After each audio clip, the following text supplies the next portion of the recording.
Partir en vacances sans voiture, c'est possible. Des vacances nomades sur un autre rythme qui séduisent de plus en plus. Au fil de l'eau sur le canal entre Marne et Rhin, il est possible de louer un bateau pour plusieurs jours et sans permis. Reportage de Thomas Baito. Se laisser glisser au fil de l'eau,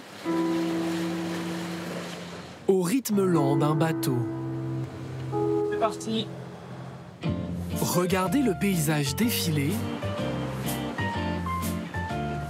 et savourer. C'est apaisant, on est en plein cœur de la nature, il n'y a pas de bruit, il n'y a pas de voiture.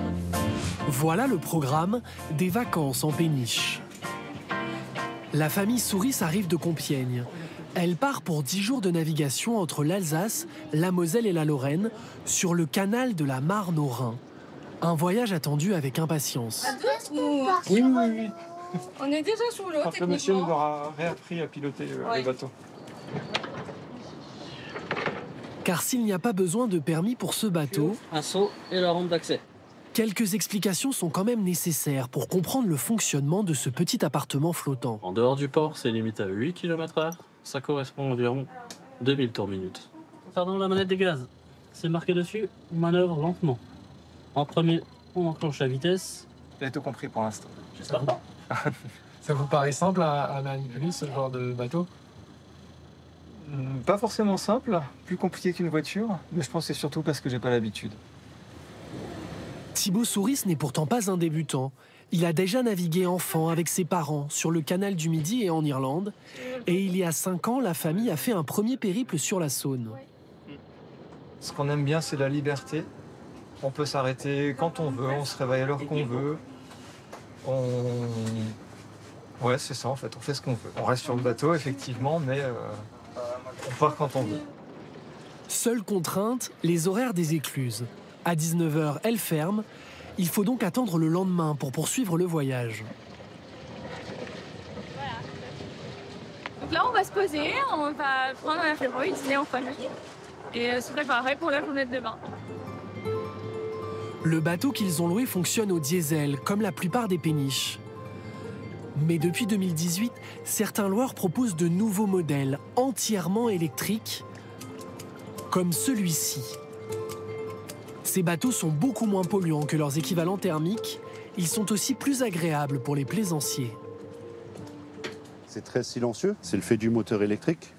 Et ce qui est très appréciable, c'est l'odeur du carburant qu'on n'a pas, des gaz d'échappement. Sur le pont, rien que le bruit de l'eau et du vent. Ces batteries offrent une autonomie de 10 heures, l'équivalent de 2 jours de navigation. Des bornes électriques sont disposées le long du canal, les mêmes que pour les voitures.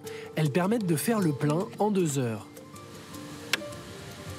On n'a pas de contraintes, pas plus que ça qu'avec un autre bateau, si ce n'est faire une recharge, mais qui peut se faire pendant le temps d'un casse-croûte ou le soir. Alors ces bornes-là se retrouvent dans certains ports, comme ici maintenant à Saverne, et pour d'autres en pleine nature.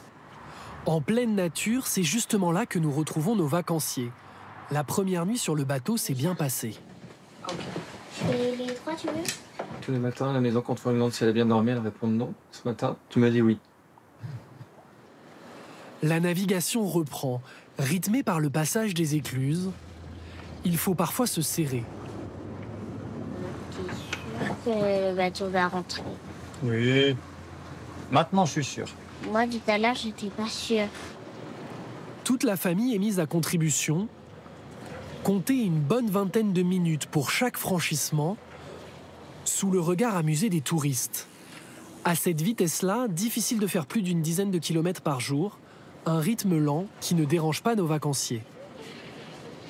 C'est vrai qu'on a des quotidiens assez rythmés par la vie de famille, par la route, les réunions.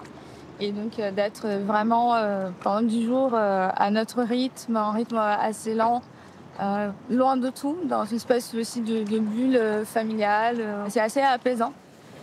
Entre 2 écluses, nos plaisanciers prennent aussi le temps de faire un peu de tourisme. Première étape, Lutzelbourg. Ils ont repéré un point de vue, juste au-dessus du village. C'est le rocher du quoi, Vanessa? Le rocher du Corbeau. Un point de vue là-haut, donc on a une petite marche de 20 minutes pour monter là-haut.